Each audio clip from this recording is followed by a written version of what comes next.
Okay guys, you're in a nutshell with me, Ina. Ito na naman tayo. Ano ba ito? Wala nang katapusan. Ay nako, ang masasabi ko lang yung iba diyan mahiya naman po tayo. Mahiya naman kayo. Ano ba 'yan? Wala nang katapusang paghahanap ng paraan para makaisa. Ano ba 'to? But I like to believe na yung mga kababayan natin, yung mga Pilipino, hindi naman po yata into itong sinasabi ngayon na nangyayaring bentahan, pati na rin ang French proficiency exam. Noon, siyempre yung English exam, yan, may bentahang nangyayari dyan. Oh. Guys, mali po yan, huwag yung gagawin yan, illegal po yan. So, noon, English exam. Pero ngayon, palibhasa, nagkakaroon ng interest sa pag-take ng French dahil malaki ang points na binibigay for French speakers ng IRCC. Nako, siyempre, yung mga scammer dyan, nakikita na naman ito bilang isang pagkakataon para pagkakitaan na naman. Ang mga desperadong taong, siyempre, looking for as many points as they can secure. Kaya pati itong French exam, binibenta na rin. Sige, actually, una ko nakita po ito, more than a month ago na, no? May isa pong RCIC, yan, na fina-follow ko sa X. Sabi niya ito, sa kanyang tweet noon, Rise of Paid French Proficiency. Yung TEF and TCF certificates daw. Na mabibigyan ka ng level 7 or 5. I believe yan yung kailangan mong ma-meet. Are now a black market commodity openly sold for tumataginting na $25,000 on Instagram and TikTok. $25,000. Magkano po yun? I assume it's Canadian dollars. I-compute natin sa pesos, mahigit 1,000,000 piso. Oh, ano ba? Nakakaloka. Totoo ba to? So anyway, I saw this more than a month ago. Pero sabi nga niya, no? Talaga yung mga walang hiya. Ano pa to, talagang ginagawa na sa social media yung pagbebenta niya, yung pag-o-offer ng mga ganitong scam. Instagram and TikTok daw.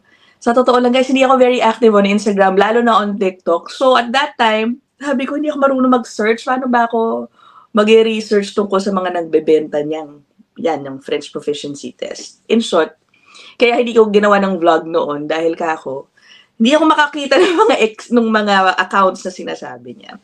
But then today, nag-post ang same RCIC na meron na pong naka-attach na example ng isang social media account. I believe this time it's an Instagram account. Posting, yan, parang offering ng French exam. O, tignan niyo ito. Get your IELTS or French TRF without taking the exam. Okay, sabi dito, only 4 dates are left for June.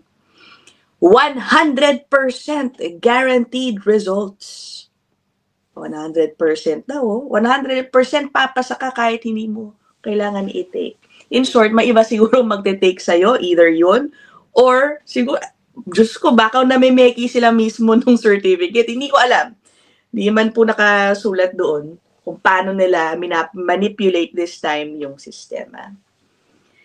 Grabe, no? Again, taking advantage of people desperate to become permanent residents here in Canada. Kasi nga po, no, para po dun sa mga hindi nakakaalam. Actually, I've had a few episodes wherein yung mga na-interview ko po, ay ini-encourage yung iba, yung mga kababayan natin to consider learning French to boost their scores sa CRS. In effect, boosting their chances of getting drawn. Yan. Meron po kasi ditong Francophone mobility program. Kumbaga, meron talagang kinukuhang mga grupo ng immigrants na marunong mag-French. Okay, marami sa mga panahon ngayon. In fact, itong bago pong elected na Prime Minister, si Mark Carney, has expressed his plans to, kumbaga, increase pa the number of draws for immigrants who are French speakers, ayan, at ilalagay po sila sa iba't ibang bahagi ng Canada. Parang ganon. So ayun ano, maliban sa mataas ang scores na binibigay para sa mga marunong mag-French, mababa naman yung required scores sa kanila. So talagang ano no, may advantage po sa mga ito. And recently, ang daming dinodraw under this program. That's why I'm not surprised na meron naman pong mga scammer na nakikita ito as again an opportunity para pagkakitaan. It's as if, parang hindi tayo natututo. Ito na naman tayo. Guys, I'm sure nakarating na meron na nag-tip sa IRCC na may mga ganitong kalokohan. So, those who will grab this offer, this illegal offer, mamaya magbayad kayo ng $25,000, yung pala mahuli lang din kayo. 'Di ba? Ma-detect na fraud ang iyong certificate. Who knows? O tapos, wala na, nabitawan nyo na yung pera ninyo. Hindi rin kayo natuloy dito sa Canada. But that's not even the point. Diba? Wag na kayong mag-entertain ng ganyang idea. No? But again, ulitin ko tulad ng sinabi ko kanina, I do not think naman na prevalent ito sa ating community, sa Filipino community. Nonetheless, I want to discuss this because again, I've had episodes where ini-encourage natin yung mga viewers to consider French, learning French to boost your chances of coming here to Canada. Do it the legal way, guys. Walang mali dyan. Do it the legal way. Mag-aral kayo. Ayun, ipasa niyo yung test ng sarili ninyo. Again, do it the legal way. Itong mga taong to, sinisira na naman. Diba? Sinisira na naman ang programang ito para sa mga taong willing naman na lumaban ng patas, yun yung laging sinasabi, no? Who knows eventually, because of what's happening here, kung dumami pa yung mga ganitong reports, baka biglang magkaroon ng adjustments pati dyan sa Francophone Mobility Program na kinukonsider ng marami sa mga panahon ngayon. In fact, I will share with you this article pala, for CBC News. From CBC News. Ayan, sabi dito, posted May 5 lang ito, 2025. More newcomers are learning French in hopes of improving their chances to stay in Canada permanently. Sabi po ng isang international student na in-interview dito, yun na nga, we get points for learning French and we can use it in our PR application. So walang masama, guys, just do it the right way. Sabi nga dito, itong in-interview nila na international student, nag-aral pa ng ano ba yung inaral niya? Parang, nag-masters in mechanical engineering dito po sa isang university sa Windsor. Nagbayad siya ng $42,000, pero ngayon sinasabi niya, hindi rin nakatulong ng husto para siya ay maging PR, parang ganun, Imagine that, $42,000. So dahil dyan ngayon, nag-decide siya mag-French naman. Okay, so sabi dito, he is now paying $2,000 a month to learn French to advance his chances at getting permanent residence in Canada. An increasing trend among newcomers. Ayun. Again, guys, stress lang natin, this only increases your chances of getting drawn. Yan, sa express entry, PNP, whatever. It is still not a guarantee. Okay? Take note. So, sabi nung in-interview, I'm very much concerned. From the time I've graduated, I've seen extreme changes to the laws and regulations to get PR. The cut-off points are very high, which is very difficult even for a master's or PhD student katulad niya. But of course, guys, learning French is not easy. You have to be ready. It may be challenging, pero kung gusto mo talaga yan, sabi ng mga nakausap ko, it's very doable.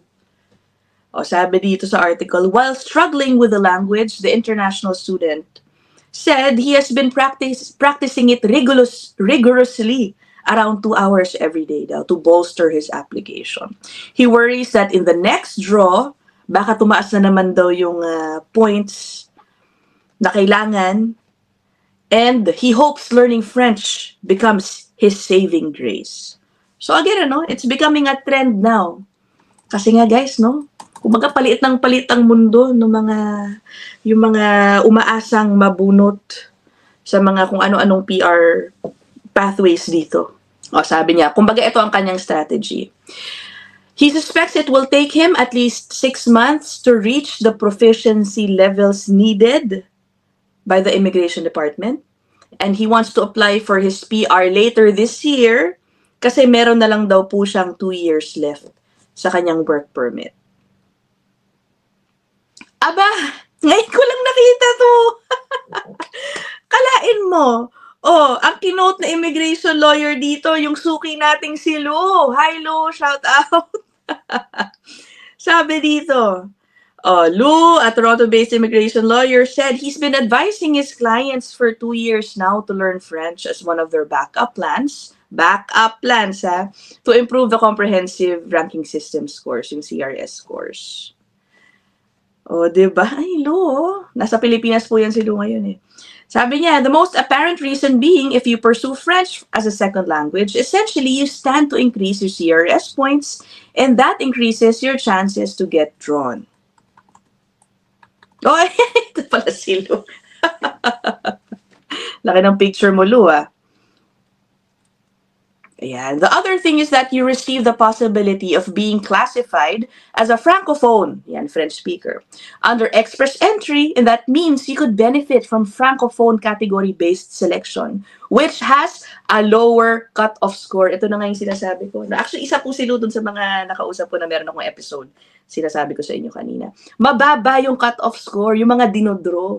Tapos mataas yung binibigay sa French speakers. Kaya win-win in a way, diba? At ang sabi rin po ng ilan, ito, I think, na-mention din sa article na to, na if you also are proficient in French, it also increases your chances of getting better jobs here in Canada. Lalo na if you wanna try working in government. Meron po kasi, or actually, marami po mga posisyon sa gobyerno na nire-require na bilingual. So, marunong ka English and French. Anyway, ayun na nga, no? Itong opportunity na ito, sinisira na naman o gustong sirain. Ay, naku na mga scammer. Again, guys, do not get involved with that. Please lang. Again, mahiya naman po yung mga gumagawa nito, no? $25,000? That is crazy. Mag-aral na lang kayo, please, and do it the right way. It's much cheaper. Tapos may peace of mind pa kayo. Okay? Anyway, yun lang naman po. Maikli lang ang ating episode. I'll end this here. Mag-comment kayo dyan sa baba. Pag-usapan natin tong issue na to. I'll see you guys in the next one. Bye!